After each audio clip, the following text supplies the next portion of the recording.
news. Blackburn principal backs calls for social media ban.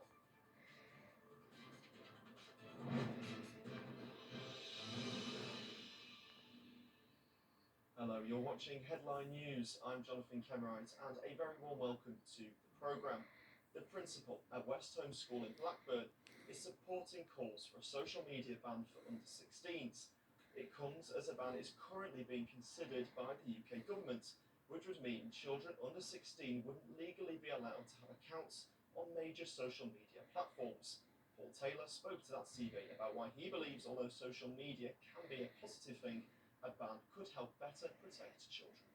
I'm really supportive of restricting access to social media sites until the age of 16. But I would definitely say a couple of things first of all. And one is, it's not that I'm burying my head in the sand. I can see all the amazing potential uses of advancing technology, particularly in AI. There are drawbacks that will continue to educate our children around digital literacy and critical thinking so they can spot aspects of disinformation, for example. But I do see all the amazing positives. And the other thing is, I do get some of the arguments against the restrictions as well, particularly around restricting freedom. So it's not that I don't see that, but I think the point that I'm trying to make is that when we can see that something's harmful to a child, or at least they need to be a little bit older before they get access to it. And I suppose traditionally in the UK, alcohol and tobacco would be really good examples of that. Then we place an age restriction.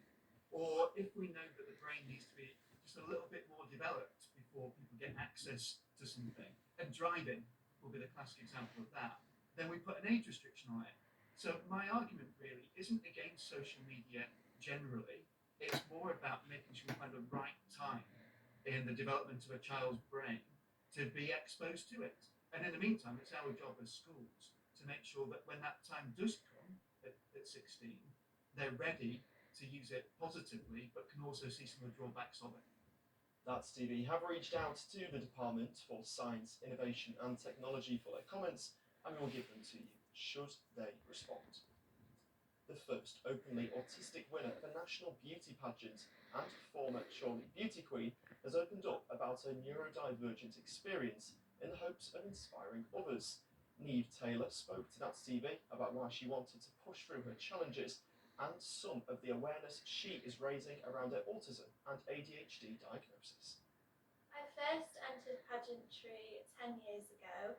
I used to be selectively mute, which means that due to intense anxiety as part of being neurodivergent, I really struggled to speak. And growing up, it was a struggle making friends, it was a struggle in any sort of social situation, it was a struggle getting jobs, because a lot of jobs require speaking to people. And it got to a point where I was like, I need to do something about this. I need to do something that will really push me out my comfort zone.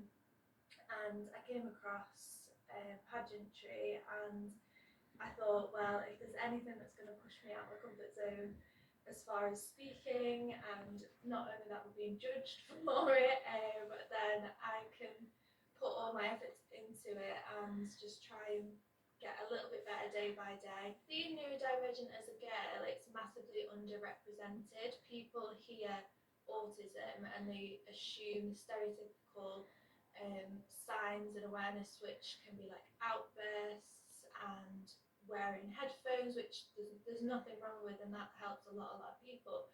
But in girls, it tends to be a little bit different. Not everyone's the same. It's not one person fits everything, but it's generally in girls, it's being very, very withdrawn, being very anxious, having issues with food, being just overall very shy. And my mum and dad growing up, I had quite a few different issues which were dealt with individually, and they never kind of pieced all the pieces together because it's not very well spoken about. It's very massively underrepresented in media.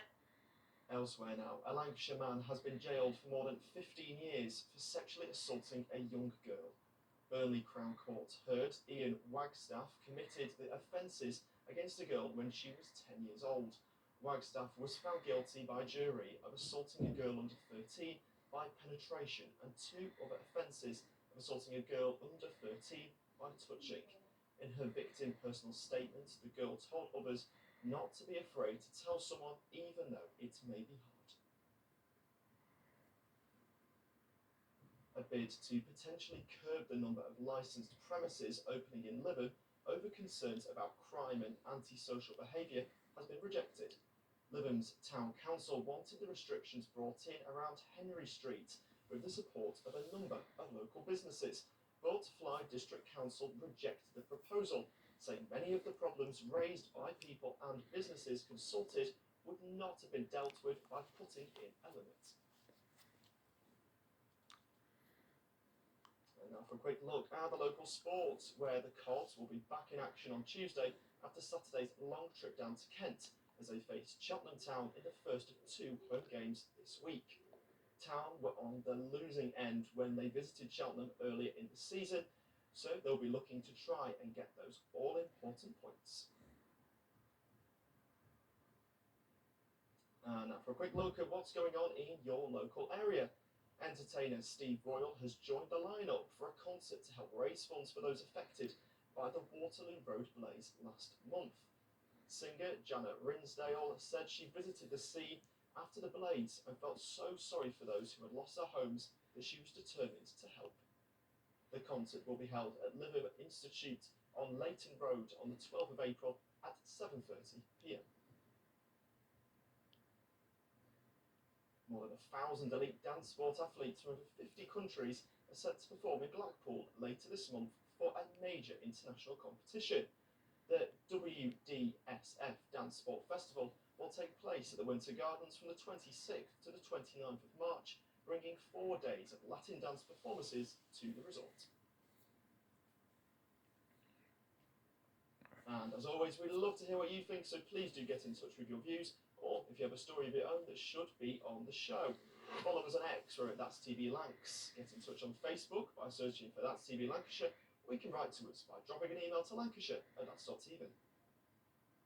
A respiratory consultant at Lancashire Teaching Hospitals NHS Foundation Trust is supporting the Rosemere Cancer Foundation's Ramadan Challenge to encourage colleagues who wouldn't normally be fasting to learn more about the holy occasion. Professor Mohammed Munavar spoke to That's TV about what the challenge involves and the importance of connecting all faiths together.